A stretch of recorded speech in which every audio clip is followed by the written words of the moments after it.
In this video, we'll be covering New York State's workers' compensation insurance. Let's hand it off to Charlie, who will be our instructor for the evening. Nationally, we have the National Compensation Insurance Rating Board, if you will, or sometimes NCII, and there's other entities, all right? But we have these guys. These guys right here are going to establish the rate for that classification of worker. So you take a clerical worker, for instance, at 33 cents for every 100 that you pay a clerical worker, 0.33%. So that's very, very low, right? 33 cents for every 100. But then you take like a roofer at $48 for every $100 you pay the employee. 48%, 45%. Sometimes, iron workers, $52 for every 100 paid to the employer. That's crazy, all right? 50%, 48%, $48 for every 100 you pay him, right? So these guys establish the amount of premium that you're going to pay for that classification of worker. Now, we're going to use 20% just so we could do the math, but almost everybody in this room, you're paying more than 20%. All right, a typical, let's say, a painter that just does interior painting might be at 17%. But then a painter that works outside, working on ladders, he might be at 28% and so on, right? A carpenter that does just kitchens, might be at 20, and a carpenter that does something else at heights. When you go to get your policy, they ask you, well, what's the largest ladder that you have, right? They want to know how high your workers are working at. More risk. So we're going to use 20%. Most of you guys in this room, your employees, you're paying more than 20%. We're going to take $50,000 in payroll, all right? $50,000 in payroll. You're going to take your whole payroll amount for that class, but we're just going to use $50,000 times 20% is how much money? Okay, tell him. How much? $10,000. So you pay the worker $50,000. You're paying $10,000 in premium to your workers' comp carrier or New York State Insurance Fund if you have them, all right? But that's not enough. Now we have to calculate, your premium based on your experience. And this is called an experience modification rating. In some states, it's also called a modification factor, mod rating, experience rating, but it's technically an experience modification rating. Experience Modification Rate, EMR, has strong impact upon a business. It is a number used by insurance companies to gauge both past cost of injuries and future chances of risk. The lower the EMR of your business, the lower your worker compensation insurance premiums will be.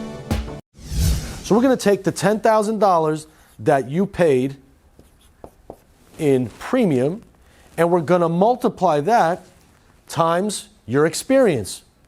So if you have some injuries, some losses, not too many, all right, and not zero, okay, but you're on average. You have a little bit, just like the companies that are the same size, do the same annual sales, or have very close to the same amount of payroll, and then do the same type of work as you. And then if you're on average, right, you have some injuries, some losses, some claims, not zero, not a lot, but some, right? On average, you're going to get a mod rating of, let's say, a 1. $10,000 in premium, okay, times 1 equals how much? $10,000. All right, okay? But if you operate unsafely and you have more injuries than your competitors, you have more losses, more claims, you are going to get a modification rating of, let's say, 1.2. How much is that? Go ahead. $12,000. Wait a minute. If you operate safer than average, you have, let's say, 0 injuries for at least 5 years, right, or sometimes more, you might get an EMR of, let's say, 0.70. How much is that? $7,000. Do you see the savings right here? Just on one employee or something at $50,000? This is a huge amount of money. Huge amount of money. You take your entire payroll for that class of worker. Let's say, a carpenter. You do kitchens, right? So a carpenter doing kitchens, and maybe it's 28%. And maybe you got, 6 employees making that money. You take that entire amount, you come up with your premium, then you're going to times it, multiply it, times your experience. And you're going to come up with how much you actually pay. Now, this is what happens to a lot of companies when they have injuries, illnesses, fatalities. And this is what happens to companies that operate safely. You know when people say that saying, safety pays, safety pays? Safety pays? What do you mean safety pays? This is where safety really does pay. You are going to pay a lot less, which means that you can make more money, right? Or you could bid jobs lower. So now you get that job because you were the lower bidder. So it kind of doesn't end here. Some of you guys have New York State Insurance Fund. Who here has New York State Insurance Fund? And who has another carrier other than New York State Insurance Fund for workers' comp? So you say, well, why do, I was told that I had to have New York State Insurance Fund. That I had no choice. My broker told me that, right? And that's not true. Because, how does your competitor have another carrier? But you don't. So I'm going to take the portfolio of another carrier. Let's say AIG or Hartford or another one, right? We're going to take the portfolio of, this other carrier doing work, doing business here in the state of New York, all right? Not New York State Insurance Fund, but another carrier. And we're going to take, this is their pie chart, right, of their portfolio of risk, okay? And we're going to take, I would say, probably a majority of low-risk industry. So we're talking about retail and, a lot of business that is, very little risk, right? Low risk. And then they're going to take on a portion of what I call moderate risk. All right, so they take on some moderate risk. They're able to charge more premium to these people, right? They could charge them more, and there's also more profit in here than there is in here. But this is safe. This is a little risky. And then if they want to do business in the state of New York, by law, they have to take on a little bit of high risk, which is you guys, construction. So by law, they want to do work in the state of New York. By law, they have to take on mandatory high risk. And then if they want to make money and they want to make better profits, they're going to take on some optional risk.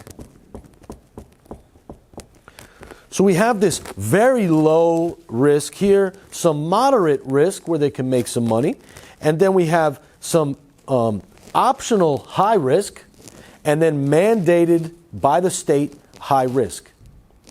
So when you're with New York State Insurance Fund, sometimes they have a bad habit, all right, and it's not their fault, but somebody is making the determination of where your workers fit in there.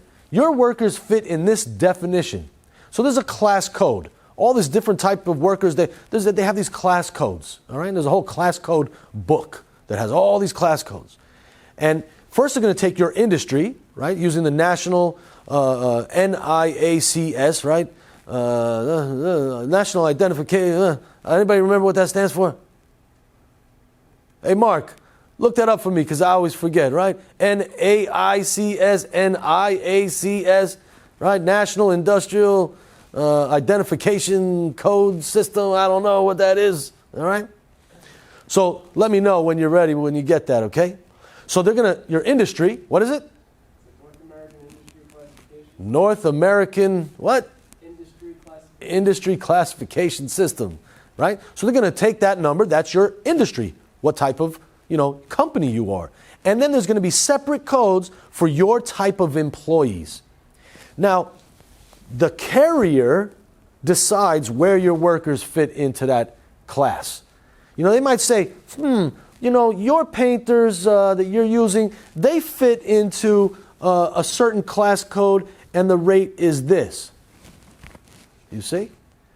And you're with another carrier and they might say, no, your workers, they fit into this other definition, and they are, they're this. So you lose money in here when they are misclassified. So when workers are misclassified by a carrier, right, sometimes you end up paying more. So that's also, money can be saved in this location as well by properly having your employees properly classified in the right classification code. But you have to pay attention. You have to ask questions.